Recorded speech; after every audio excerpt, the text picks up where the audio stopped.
now tuned into the other side of sports with OSS 980. I'm your host, Laws, and this is Sunday in 5 minutes. This week, the Browns got their first win. They beat the Jets. Sam Darnold looked pedestrian, and we saw Baker Mayfield get his first chance at an NFL game. Baker made plays. You can see the energy from the Browns, and they end up getting the win. Bills and Vikings. The Bills shocked the world. The old Kirk Cousins came back. You like that? You like that? The Minnesota Vikings are 1-1-1. That's not looking good for a $100 million contract. I'm just saying. Kirk Cousins is some trash. Get him out of here. Giants and Texans. Texans, I mean, I thought they were a better team than this. Nah, dog. But the Giants end up causing turnovers and were able to get points on the board. It looked like the Texans were going to make a comeback in the second half, but unfortunately, it just wasn't enough to get them over the hump. They threw a late garbage time touchdown, but it still wasn't enough to get them a W as Giants win. Titans, Jaguars. Will the real Blake Bortles stand up, please? I mean, this game was just not full of a whole lot of offense. Final score 9-6. Tennessee Titan wins. I mean, Blake Bortles was Blake Bortles, and they lost. Green Bay Packers and the Washington Redskins. Now, I called this one too. Redskins look much better this week. You know, it was almost a blessing in disguise that they lost to the Colts last week, because this week they came ready to play. Alex Smith aired the ball out in a pass that he probably shouldn't have thrown to begin with, but Paul Richardson was able to come up with it, and from that point, the Redskins asserted themselves in this game. Once they went up 7, the defense came ready to play. They were energetic. They were much better at tackling. There was a couple plays that they just had some mental gaps. It's like, come on, it's Aaron Rodgers. You gotta play this a little closer. But for the most part, they were able to move the ball and effectively get in the end zone on a consistent basis. And the defense really just was the catalyst in this one. It just, at the end of the day, the Redskins just got the breaks. The majority of the penalty was a penalty on Green Bay that was a little questionable, but that's what the league is calling now, and it happened to just go in our favor. You know, a little bit of home cooking. I'm not mad with a little hot sauce, the home cooking on it, but Redskins win. 49ers Chiefs. Pat Mahomes still looks like the best quarterback in the league. They played a tough one versus San Francisco 49ers, but unfortunately the San Francisco 49ers lost their quarterback Jimmy Garoppolo to a very, it's just bad news, young, for the San Francisco 49ers. I mean, they'll probably play better going forward, who's been serviceable, but you know, you paid Jimmy Garoppolo all that money to be your guy, and now your guy is sitting at home. Kansas City looks, 3-0, one of the few 3-0 teams. They look like they're going to continue to trend. Their team is stacked, and they need to work on getting their defense together. But offensively, Pat Mahomes is a special talent. I mean, when you look at what he's able to do in and outside the pocket, it's just amazing. I looked at him to win 12 to 13 games this season. For those who are wondering, like, I got him in fantasy, should I try to trade him now? Will he be able to sustain this? Yes, the answer is yes. Pat Mahomes is the real deal. He will sustain it. We said it on our podcast when we were doing the draft analysis. This dude is official. Raiders, Dolphins. Another hard-fought game by both teams. Marshawn Lynch is a machine. He was running hard in this game. I feel the worst for him because you could tell he was putting it all on the line to try to get the Raiders, a win in this one. Unfortunately, it just didn't go that way. Miami was down much of the game, but they were able to stick in it.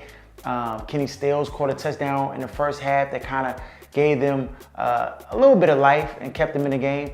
And then eventually they just started to just assert themselves in the game later in the second half. And I think the Raiders just regressed. Jordy Nelson had an amazing game. I didn't even know this Bama had that much left in the tank. I think he had 173 receiving yards and a touchdown. But, you know, and the defense, I mean, I think they played better in this game, but it just wasn't enough to beat the Miami Dolphins. And I don't think the Miami Dolphins are that good. But unfortunately, you know, at the end of the day, it's who gets the W, and the Miami Dolphins get a W in this one. Colts-Eagles. Colts-Eagles came down to basically the last possessions of the game. I mean, it was tight throughout.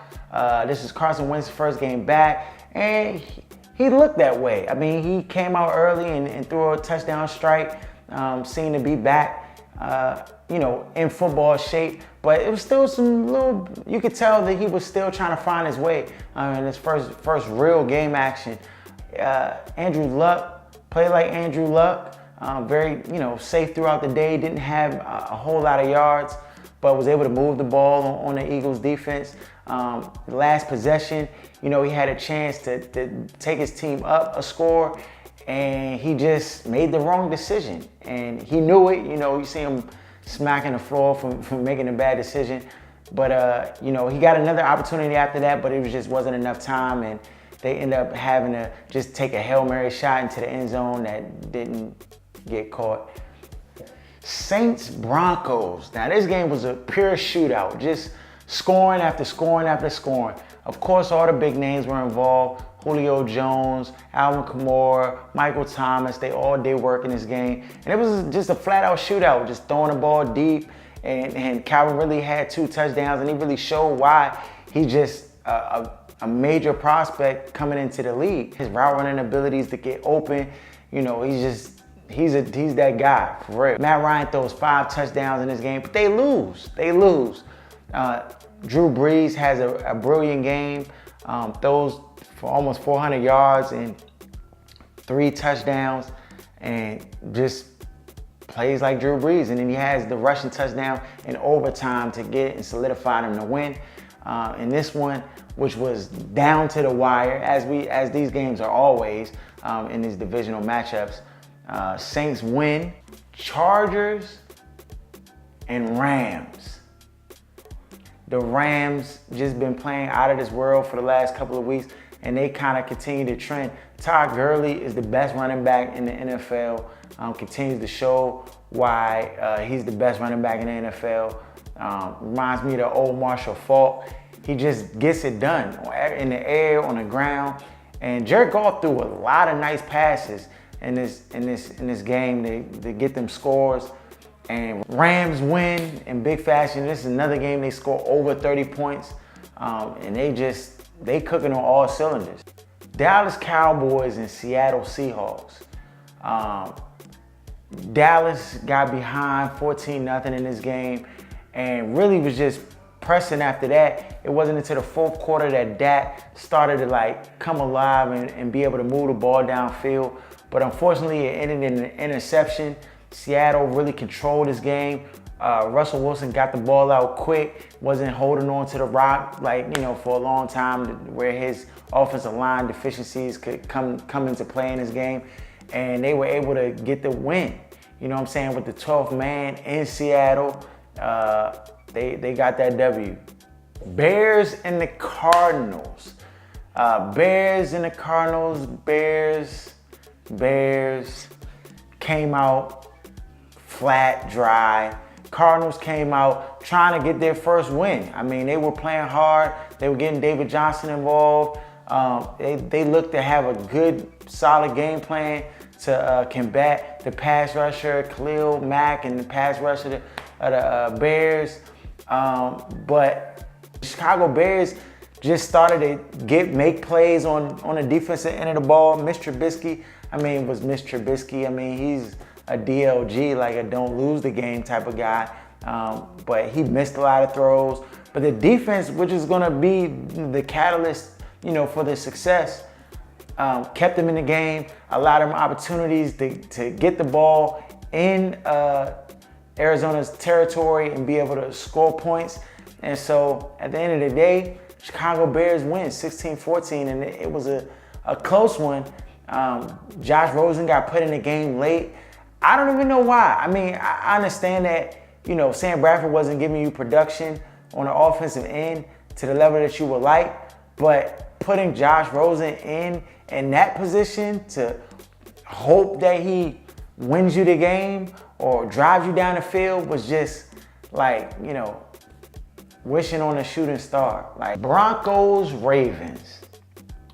This is another game where the Broncos had opportunities to win this game, but unfortunately, they just couldn't capitalize in the red zone, had a turnover in the red zone. They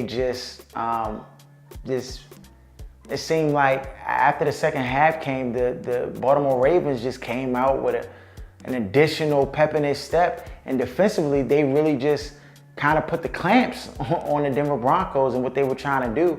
And, that defense essentially got them the cushion that they needed to win this game. Ravens win.